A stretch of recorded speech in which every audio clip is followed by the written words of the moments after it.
Okay, so lately, have you noticed, like everything is getting more expensive? I mean, seriously, groceries, gas, rent, it's like everything. It is pretty wild, isn't it? It's enough to make you wonder what is going on with the economy. Well, don't worry. Yeah, That's what we're diving deep into today, this whole crazy thing called inflation. exactly. And we've got a fascinating conversation to help us unpack it. Emma and Jake, they're just like you and me, trying to make sense of these rising prices. They're sharing their experiences and insights, and I think you'll find their discussion really relatable. So first up, they're talking about how it feels like the price of just about everything is going up. Emma says it's like there's no escaping it. Right. And that's the classic definition of inflation, isn't it? That steady increase in the price of goods and services over time. Yeah, but like Jake says, it hasn't felt so steady lately. More like a rocket ship. Exactly. It's been particularly high. And that's what makes it so interesting to analyze, because we're not just talking about a gradual increase. Several factors are converging to create a perfect storm of rising prices. It makes me think about all those empty shelves we saw during the pandemic. Remember those shipping delays? Yeah. Like things just weren't available. Oh, absolutely. And Emma mentions supply chain problems, Mhm. and it feels like we're still dealing with the fallout from that. You're spot on. Those disruptions to the global supply chain weren't just a temporary thing. They had a lasting impact. It's like a traffic jam. Everything gets backed up, and those delays and shortages make it much more expensive to produce and ship the things we buy. And it's not just that things are harder to get, like Emma says, even the basics are getting pricier. Right, and that's a reality most of us are facing every time we go to the store. And then on top of that, there's the whole energy price thing. I mean, filling up the tank these days is like, whoa. It is, isn't it? And Jake makes a really good point. It's not even just about driving. Like, those high oil and gas prices affect the cost of almost everything, from producing our food to getting it to the store. Exactly. It's like a domino effect, which makes inflation so complex. Higher energy costs ripple through every aspect of the economy.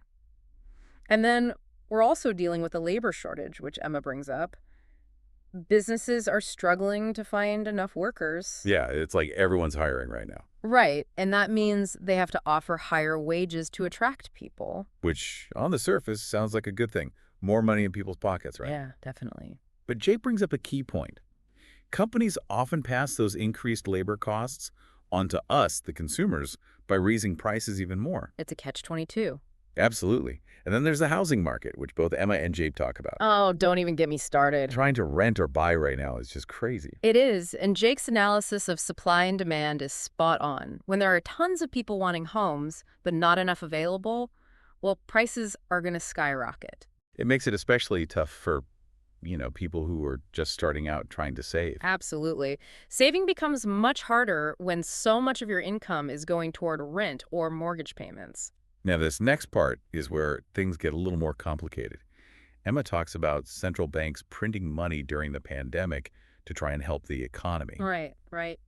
which at first sounds like free money, maybe? Well, not exactly. This is something economists debate a lot. Think about it if there's suddenly a lot more money circulating. But the same amount of goods and services, each dollar becomes worth less. Like diluting something, you have more of it, but it's weaker. Okay, so we've got supply chains all messed up, energy prices soaring, businesses can't find enough workers, housing costs going through the roof, and this whole complex thing with monetary policy. Mhm. It's a lot, right? It is, and it's no wonder people are feeling overwhelmed. But the good news is that Emma and Jake offer some solid advice for navigating this whole situation. Right, practical strategies that anyone can use. Like, Emma suggests making a budget, cutting back on non-essential things and looking for deals.